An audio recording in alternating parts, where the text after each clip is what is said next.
Hi, this is Joni Boville, and you are listening to TV Confidential. Oh, macaroni, macaroni. Yeah, yeah. Not spaghetti or spumoni. No. Ed Robertson, along with Greg Ehrbar and our guests Will Ryan, Nick Santa Maria, and Michael Schlesinger. Will and Nick are the stars, and Mike is the writer, producer, and director of The Misadventures of Biffle and Shooster, a collection of 1930s-style comedies that pay homage to the Three Stooges, Abbott and Costello, Laurel and Hardy, and other vintage comedy teams. The Misadventures of Biffle and Shooster was recently nominated for 2 Rondo Awards, including a nomination for Best DVD Extras, while Bottom Shelf Movies named The Misadventures of Biffle and Shooster Best DVD of the Year. The Misadventures of Biffle and Shooster is available now on DVD through our friends at Kino Lorber. For our listeners in Southern California, Will Ryan and Nick Santa Maria will be performing live as Biffle and Shooster at the Coffee Gallery backstage in Altadena on Sunday, March 31st, beginning at 7 p.m. The Biffle and Shooster DVD will be available for purchase that evening, as will the Biffle and Shooster comic book and the Biffle and Shooster portable guide to etiquette. For tickets and more information, call 626-798-6236 or visit the calendar page at coffeegalleria.com. Nick Santa Maria, by the way, was the first actor to play a non-animated genie in Walt Disney's Aladdin, which Nick did at Disney California Adventure Park, while Will Ryan can be seen and heard in the 30th anniversary Walt Disney Signature Collection edition of The Little Mermaid, which has just been reissued on Blu-ray. Before we went to break, I was about to ask a question when things sort of got out of control as we pick up the conversation. Oh, I know. There you go. Gabe about Howard Storm. Howard Storm said he learned how to direct Robin from watching what people did to Gabe Dell, which was they stifled him. And they said, no, you have to let an artist like that, you've got to give them the room to operate. He said they made that mistake with him. Oh, now, here's a little-known fact. Howard told me this personally, and I believe it's true. In the old days, when you recorded a sitcom in front of an audience, you had 3 cameras, and they were known as 3-camera sitcoms. They are now known as multi-camera sitcoms because of Howard. Because Robin, like Nick, would never stay on his mark, so he brought in a 4th camera and said to that camera operator, forget everything else. Stay on Robin no matter what you do. Stay on the money. Because he were losing so much stuff because he wouldn't stay put. It's not for nothing. I was the genie in Aladdin. Right. And that became the industry standard. And now all multicam sitcoms are done with 4 cameras rather than 3. You're right. And Howard Storm was the guy who invented that. And I used to go there every Friday and watch either a rehearsal. Oh, you were so or lucky. I would have loved to see that. You know, that's a thing to talk about a little bit, being the genie. And you were not Barbara Eden. No, not the Barbara Eden genie. Although I did show my navel. That's true, because we actually saw you. People were demanding refunds left and right. I have to tell you that's. And I was sad when they recently tore down the Debbie Reynolds studio. That's where I auditioned for the genie. Yeah, and it was 3 auditions. The first audition there were like 4 people behind the table. The next audition there were 7 people behind the table. The last audition there were about 35 people behind the table. They auditioned in 5 different states. They saw over 500 people. And to be chosen to be this iconic character that somebody like Robin Williams, put together and mostly ad-libbed, and then to be a Disney employee given license to ad-lib every day. I would write my show on the way. I think of the topics I'd want to hit on the way to work every day. It was a dream. It was a dream. So it was a very, very amazing experience for me. I'm not a huge Disney fan, but I'll be forever grateful to them for hiring me for that job. And it's a tribute to Nick's talent that they hired him because everybody said the same thing. Too Italian. No, then they turned me into the genie, and it was too bluish. Yeah. That show was a smash because 13 years it ran. It was to get in was very, very. I mean, that show was notorious for being difficult to get in. I would go sometimes and visit my jokes. I helped write the show. And, of course, being Disney, I didn't get anything for that. But the author at one point pulled me aside and gave me a big hug and said, "Thank you so much. I couldn't handle the comedy." And I'm like, okay, that's cool. $25, please. Yeah, that was at a time when the Disney theme park shows were having a renaissance. There was a big Snow White show that had opened in Disneyland, and they didn't want to just do the typical cast members in the white shoes with the white pants, up with people kind of things that they were doing. Not that there's anything wrong with that. Those were lovely shows, and you kind of go to the parks to see that. But they wanted to do something on the Broadway level, and they brought in a lady, I believe it was Ann Hamburger. Ann Hamburger produced. Yeah. And Francesca Zambello, who's actually a director of Grand Opera and one of the best, directed the show. And she became a good friend. Well, that explains the sad third act. Yes, where everybody commits died, suicide. Yeah. It was Did they keep that, or they must have changed it? No, they before? kept it. They did. No, wait a minute. Wait, I'm confused. It was the audience that committed suicide. Wait, that was Aida. Sorry, I was completely wrong. Aida, which was delicious. Yeah. Oh, yeah, Aida. Aida Hamburger? Aida Hamburger. She was the producer. I think we established She that. later changed her name to Hamburger. Hamburger. That was the funniest part of that movie. Von Hamburg, because of her hat. Hamburger. No, that's an important thing to point out, though. But you had to follow Robin Williams, and I don't remember a single negative about that at all. I was very blessed. They were very, very happy with me, and I was very happy to do it. I was very happy to do it. Well, you may have already alluded to this, but how do you approach a character such as the genie? Or, I mean, that's not the first time you've done this in your career. Played a character that someone else played before you. I seem to constantly get cast in Nathan Lane roles and Zero Mostel.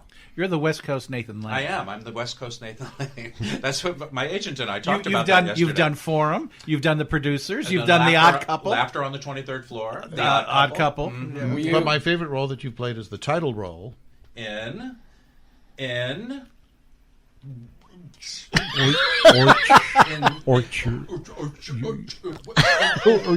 Mary Poppins. Mary Poppins. Yeah, I did. What are you talking about? Favorite role is the title role in. I think he's trying In to your little skew- bio. What do you say? I say the title role in in The Cherry Orchard. Yes. You played the cherry? I played the Cherry Orchard. Yes. He's great in that. I did it for 3 years. It's great. He was born in a trunk. Helen 12 Trees couldn't have done it better. Some people thought it was the Pits, but I enjoyed it. I did.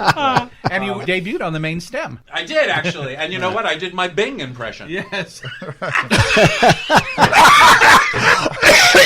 I'm going to. I think I need a lozenge. A magic lozenge.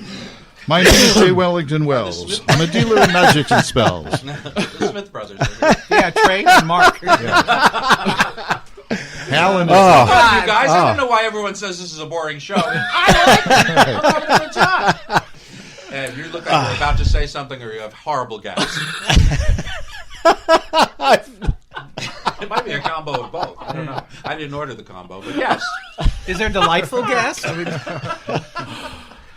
We got a ukulele combo, right? You know what?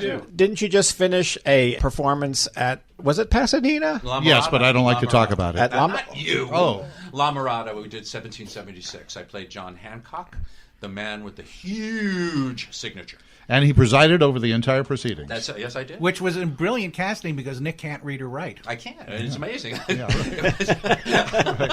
And then you did it in Northridge for a week, which is Yeah, we where did I it for a saw week at yeah. the Soraya. Yeah. Yeah, it was a great production. Yeah, wasn't it? It nice? really was I a thought it very good good. production. In general, I love the military. How do you approach a character, whether it's 1776, whether it's Forum, whether it's Producer? How do you approach a character that someone else has played before you and make it your own so that we think of Nick and nobody else? Well, that's a very good question. I wish I had an answer for you. No, but honestly, it's. I got some very good advice early on when I first started doing stand-up comedy. I was 15 years old, and an older comedian told me when I was asking him, "How do you?" Who shall not be named? Don't name him. I Don't won't. name I him. won't. Okay, good. Will Ryan. He said to me, I asked him, "How do you find your hook? How do you find your character?" And he said, "Take your greatest influence and don't imitate them, but emulate them. And coming out of you, it's going to look and sound entirely different. And eventually, as you're doing that, you're going to find your own way." And that's exactly what happened. So when I take on a role that, let's say, Nathan Lane is famous for, or Robin Williams as the genie, I have him in the back of my head because, let's face it, that's what people think of initially.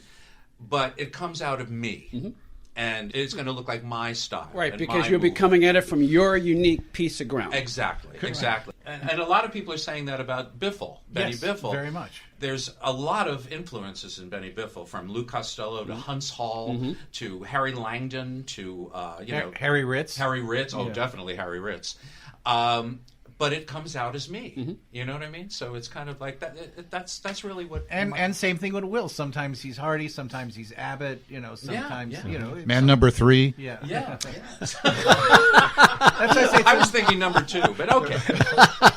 But I think you can reveal the name of that comedian now because he's no longer with us. That was Sammy Petrillo who gave you that advice. Sammy Petrillo. A great genius. A great genius. Who, when it came out of him, you would never think of Jerry Lewis. Yeah. You would never think of Jerry Lewis. Right. Now, for the 10,000 people who don't know who Sammy Petrillo. you might want to explain that. I was just kidding. Yeah. Duke Mitchell and Sammy Petrillo were actually, they formed an act because Sammy Petrillo looked and sounded exactly like a young Jerry Lewis, and Duke Mitchell looked enough like Dean Martin and actually sang. They did do a movie. Yes. Bela Lugosi meets a Brooklyn Gorilla. One of the all-time greats. I love it. I Yes. absolutely love it. Yeah. And it's by the same producer who did Kid Monk Baroni. That's right. Yeah. Starring Leonard Nimoy. And Kathleen Broder. Freeman Jack as Broder. Leonard Nimoy's mother, and they're almost the same age. And Leonard Nimoy is made up with this big nose. I swear to God, he looks like Anthony Quinn in the picture. You're absolutely right. He does. Wait a minute, Kathleen Freeman's in the fake Dean Martin, Jerry Lewis movie? no. Kid Monk Baroni. Because that would have really confused me, because she's in all the and Jerry of course, Lewis. Bela Lugosi meets right. a Brooklyn Gorilla is the living embodiment of our slogan, every movie is better with a gorilla in it. Absolutely. Absolutely. And we had one of the best. Yes. We had an Brian Oscar-winning Finkelstein, Gorilla. performer. As much money as Titanic made, it would have made even more money with a gorilla Can you on imagine? board. Yeah. The gorilla running around the deck with a life jacket on. That would have added another 20 million easy. I would have gone to see it. It would have been a better picture. My heart goes on. Is it it? My heart will Yeah. go heart on. goes- Okay, my heart wait. will go on. We'll wait, Ed. All right, there is a gorilla in Bride of Finkelstein. Finkelstein, which is one of the 6 shorts on the misadventures of Biffle and Yes, we have Shooster. an Oscar-winning gorilla. I have Oscar-winning gorilla Chris Wallace. and a Rhino-nominated DVD. Rondo. Rondo-nominated. Oh, You're and that- naming the wrong And I almost distribution. forgot. There's a website called Bottom Shelf Movies, and we were named DVD of the Year. Seriously, I mean, Seriously, this is just, I love was that it's touching flabbergasted people. at that. And the Blu-ray of the year was a reissue of the Bud Bedecker box set of the Bud 5 Bedecker. Columbia Westerns Bud that I had originally released when I was at Sony through the Film Foundation. So, I mean, in a way, I was partly on both of the releases. And you got an Oscar-winning, Oscar-nominated actor who does not wear a gorilla suit. Yeah, Robert Forster. Is in one of our Robert Forster one of the as Biffle. Benyon. That's right. Yeah, pretty much, yes. Well, I wrote the part for him. And H.M. Wynant is in it. H.M. Wynant. And we also have the great late Dick Miller, who we In just fact, lost. this was actually the last film of his that was released in his lifetime. Schmoboat. For 4 years, I was terrified that this was going to be his last film, and I said, I don't want the historical burden of being the last guy to direct Dick Miller. And but he sure actually enough. he ended up doing another picture. Oh, did he? Yeah. Oh. So I'm off that hook, but I'm the last. Although everybody mentioned that in his obit, I thought maybe I shouldn't have wished for that. Yeah, it would have been good. But we were the last one released in his lifetime, and it was his wife, wonderful wife Lainey, threw a big 90th birthday bash for him, which I was privileged to be invited to, and we all had a great time. And it never occurred to any of us that we were actually saying goodbye to him because he died a month later. But how nice that you had that opportunity. And I finally, and the great thing was that this iconic pink sports jacket that he wore in a bunch of his movies, he wore it to the party over Laney's objections. And I said, I have to get a picture of you in the pink jacket. So the last picture I have of me and Dick is him in that pink jacket. So that was a great keepsake. we shopped at the same Ralph's. We would always run into each other at Ralph's. Yeah. You also have... They were married for almost 60 years. I mean, that's just Wow. astounding. Wonderful people. In Hollywood, everybody. Yeah. And and they really liked each other. Yo, no, Yeah, they They were adored great each other. dancers. Yeah. They'd go dancing every week. You know. Oh. What were you going to say, Greg? Dan Roebuck is also in Yes. a couple of We'll them. overlook Too. that. But my favorite detail. Ted Sears in the- wrote some. Well, of he the came in on gags. Schmobo. The original actor had to leave, so Danny came in like on 2 days' notice. And my favorite detail of the films, as far as authenticity, is the hot dog wagon. yes, that's an Oh, yeah. actual hot dog wagon from like the teens. I actually found a photograph of it. The 19 teens. The 19 versus teens, the 20 yes, teens. right? Exactly. Yes. Exactly. And it was literally the only hot dog cart in the city that the art director could find. And you can see it in color in the outtakes, Yeah. and then see it in black and white. And again, going back to Picardo and Danny Roebuck, I mean, they meshed so well together. Yeah, they did. You know, they were obviously having a ball bouncing off each other, and it was such a joy to direct them. And you will bounce off the wall and have a joy watching The Misadventures of Biffle and Shooster, which is available on DVD through our friends at Kino Lorber. It's available on Amazon, wherever DVDs are sold. A select number of Biffle and Schuster shorts are available on Amazon Prime under the title The Adventures of Biffle and Schuster. Starring Nigel Bruce and Debbie Reynolds. And also Vudu and iTunes. And, Right. I think, and one There of might I be think more. there's 4. I think Google Plus is the 4th, but I'm not 100% sure. But we're everywhere. Yeah, but You're everywhere. You're on DVD. You've got the comic book. You've got the book. You're performing live. March 31st, the big Benny Biffle birthday bash. You're like the Partridge Family. You know, you got merchandise, you perform live. We just don't have bobbleheads. yeah. So we walk around like this. I'm doing the bobblehead. Well, we need to get on that. I mean, you guys must know toy makers. I don't want you? the action figures. You know, where Schuster could actually slap Biffle, you know, with the movable hand. Genuine slap action. That's right. You know, when I was at Sony, when the first Spider-Man movie came out, they created a J. Jonah Jameson action figure with desk-pounding action, and they actually had a desk, and his fist went up and down. And I thought, this is fantastic. That's so This is funny. so genius. Right.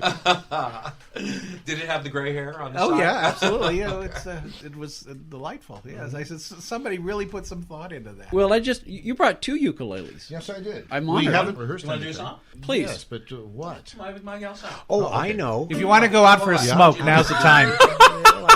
Alice. Oh, is yes. it? Well, if you remember this song, but back in the '60s, Biffle and Schuster did that record for kids, and it was the shortest track on the record. I sang the lead, and Biffle just played the little Fake trumpet. solo. Yeah, Yeah. right. Yeah, I think this is. I don't know if this is the key or not, but how do you do, little Alice? How do you do today? We're glad to know you, Alice. Have a cup of tea, and then we'll all go out and play.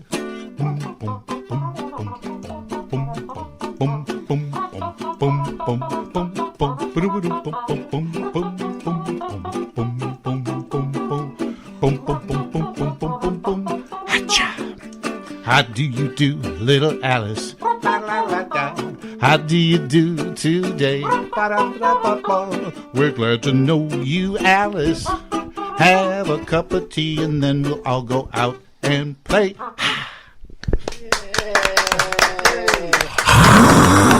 And there are old people spitting The up lion phlegm. sleeps No, that's tonight. supposed to be the crowd. Oh, cheering. I'm sorry. I thought it was old people spitting up phlegm.